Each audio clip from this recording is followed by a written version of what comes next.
Greetings, fellow action figure connoisseurs, and welcome to another episode of Digital Caveman Presents Masters of the Universe Tuesday. I, as always, am your host, the Digital Caveman, and today I will be presenting you with the Masters of the Universe, Masterverse Princess of Power, Frosta. Let's get into it!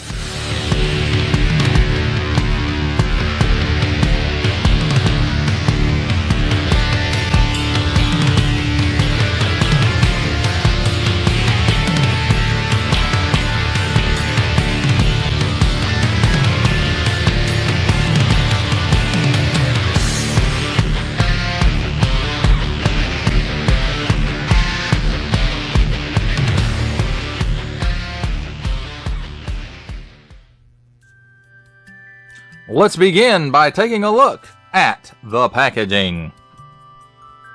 And here we have at the top 30 points of articulation, a barcode Masterverse, that nice cracky, scrolly packaging art that we have become accustomed to with the Masterverse line. 6 and up, nice big window showcasing Frosta and her accessories.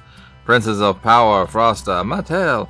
On the bottom, small print, fine print, a legalese print, made in Vietnam print, symbols I'm not going to learn, a question mark, a bunch of numbers, a barcode, and contents, one figure, and accessory. I added the and. On this side, Frosta, Ice Empress of Etheria. And on this side, nice artwork of Frosta, making a little ice statue of He-Man. And then here we have on the back some nice artwork of Frosta again. And then let's see what it says about her. Frosta, Ice Empress of Etheria. From within her stronghold of Castle Chill. Oh, that just gave me, like, Batman and Robin trauma flashbacks. Chill. Frosta rules as Queen Mackenzie of the Kingdom of Snows high in Etheria's northern mountains. Though preceded by her reputation as Etheria's Ice Empress, Frosta is a kind, loyal, and benevolent ruler. Strong both of will and power, she brought peace to her kingdom and became one of She-Ra's most powerful allies. And then here at the bottom we have the cross sale of the whole wave. Revelation Evelyn, Prince of Power Frosta, which is this figure. Revelation Roboto, and New Eternia Stratos. Also available, each sold separately. Color and decoration may vary. Mattel, empowering the next generation to play. Recycled stuff! And that, my friends, is a look at the packaging. Let's take a look at the figure and her accessories. And don't need handy dandy tweezers yet. Here is her staff. And this snowflakey ice thingy spins around, which I think is a gimmick, or it's similar to a gimmick the original toy had, something like this, but I don't remember. I didn't have that figure, of course. Excuse me. But I remember seeing it in the store, or commercial or something, another for it, where it had some kind of spinny staff gimmick, or maybe there were several figures that had that gimmick. I don't recall. And then now we have her ice formation, which is a weapon for her, and it just slides on to her C grip hand and over her arm. I think that's a pretty cool little feature that, you know, I don't think they ever included on anything before, even the animation. And here's her extra hand, like a casting hand. This is, I don't think, a new hand. I think this has been used ever since that original Revelation Evelyn, and same goes for this casting hand as well. And they're both on in and out hinges. Now let's take a look at the figure herself.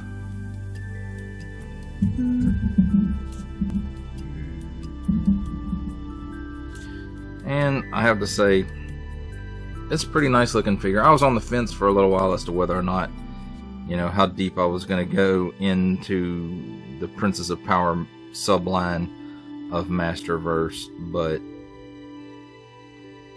I'm glad I got this one. I know it's mostly like reuse. There's well, this part is probably not new. The chest is new. The arms are reuse, of course, from She-Ra, and Catra has these same arms as well. This piece right here is just a paint app on this. It's all part of this overlay. So from this point to this point is all reuse from Captain of the Guard Revelation Teela, and of course She-Ra and Catra.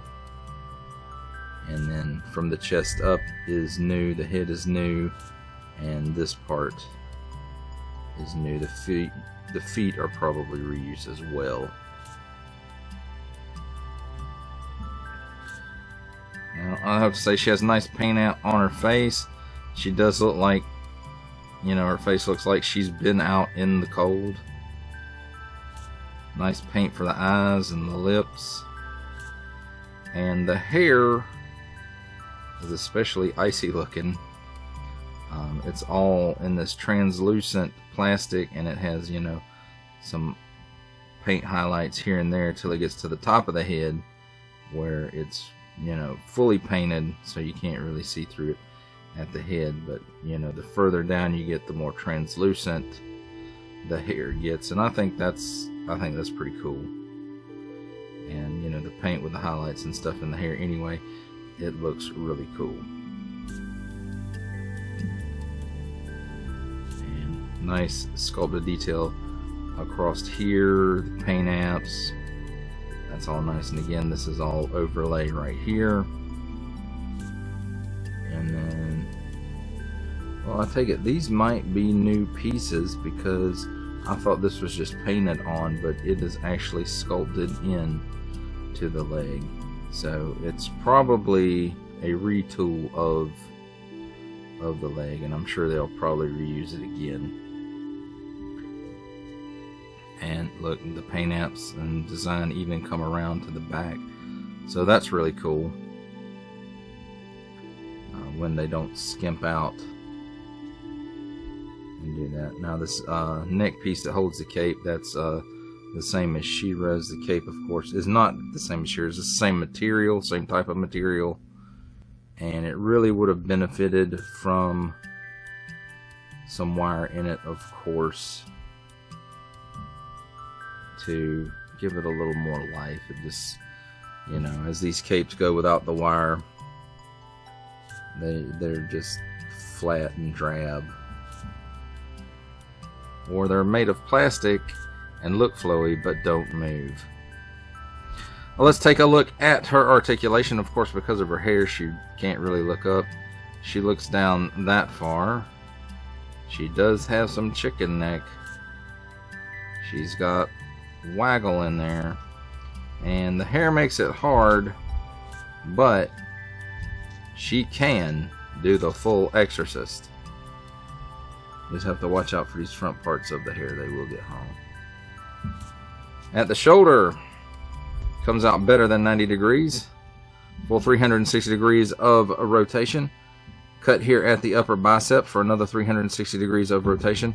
Double hinged pinless elbow, and it gives you that much bend. 360 degree spin at the wrist on in and out hinge, and in and out hinge here as well. Cut here where the chest and the abdomen meet, and gives her all kinds of hula up there. Cut at the waist. You can't really see it because of the overlay, but it's up under there. And there's a cut at the waist, and it does give you a 360 degree rotation as well. At the hips, she can give you the full splits, but it does bend the overlay, so just have to be careful of that and not leave it that way too long. She will kick up that high, and she will step back hardly none. So cut here at the upper thigh, and it does give a full 360 degree rotation there. Double hinged pinless knee, it gives you that much bend. And there is a boot cut at the upper shin, and it gives you another 360 degree rotation. At the ankle, tilts down that far, tilts up that far, and forward facing pin for rocker. And as far as accessory storage, she can, this piece, like I said, just slides over the C-grip hand. And I thought it went down further than that earlier. You just have to kind of play with it a little bit, I guess, to get it to do what you want it to do. But there's that. And then, of course, she can hold her staff, wand, magic conduit, hypnosis device, whatever you wish to call it. And there you have it, my friends. A look at the figure and her accessories. It's time for my favorite part of a review, comparisons. And here's Princess of Power, Frosta, with Princess of Power, She-Ra, the most powerful woman in the universe, and Revelation, Captain of the Guard, Teela. Now, these figures share parts. Frosta and She-Ra both share arms, and then all three figures, from the waist to the boot cut, share hips and legs, except for the overlays of their skirts.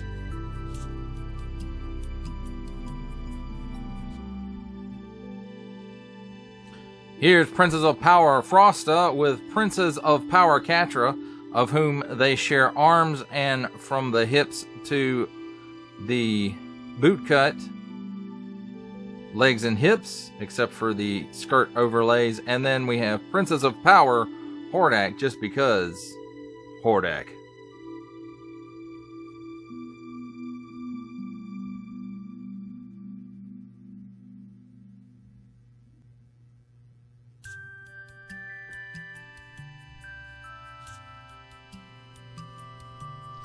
Here's Princess of Power Frosta with the Masterverse 40th Anniversary He-Man.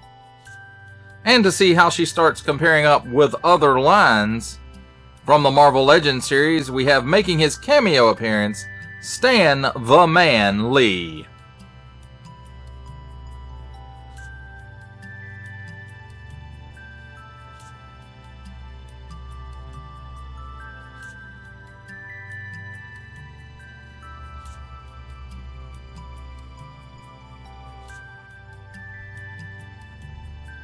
For our final set of comparisons, here we have Princess of Power Frosta with, from G.I. Joe Classified series, the Hasbro Pulse exclusive Regal variant Cobra Commander, and from Star Wars The Black Series, we have the Archive Edition 501st Legion Clone Trooper.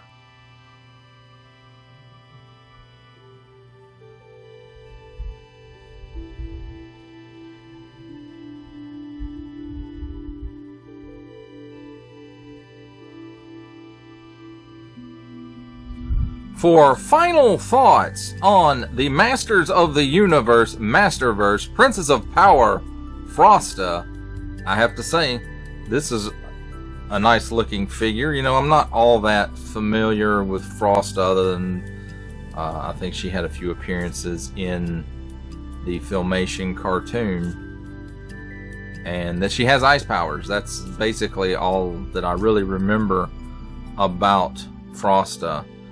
But this figure, I think they've done a really good job. You know, they've taken that basic female bug that they have now. That's basically, you know, they're adding parts to it. New parts on Frosta, of course, you know, other than the head, are the her boots, or the pieces of her leg from the boot cut down. Now, of course, from the waist down, she's Captain of the Guard Tila, or She-Ra, Catra, you know, whichever you want to pick. They all have the same body part under that skirt overlay piece. Now, the new pieces for her from the waist up, except for the arms, which are, you know, also from She-Ra and Catra. And hers actually have no tampo on them. So, but they do have that kind of white, glittery, icy looking paint to them. And then as far as her accessories goes, the spinning wand or spinning staff thing, you know, I want to say that harkens back to the original Princess of Power figure, but I don't really know. Now, this ice weapon that's on her hand now, I do think that's a great addition to not just the character, but the figure too. And then, you know, her cape, she's got the little choker. I do believe it's the same choker that is on She-Ra. And then when you get to the head, you know, the hair is this nice translucent plastic with some highlights in it here and there, and then, you know, a good paint app up on the top and the sides, and as it goes longer it becomes more translucent. And I think that's really, really neat looking. And I don't know where they got the idea for that, but I like it and it makes sense to me. Your mileage, of course, may vary. Well, that does it for the review. I hope that you enjoyed it. I enjoyed making it. Only support from viewers like you make this programming possible. Each view does count, and I do appreciate each and every single view that I receive. Thank you, and thank you so very, very much for supporting this channel through viewing. Comment below, like, share, subscribe if you'd like to see more reviews, or just help the channel out further, or both, that's even better. And don't forget to ding that bell so that in the future you will be notified as my new content becomes available. That's a wrap, folks. I'll see you next time.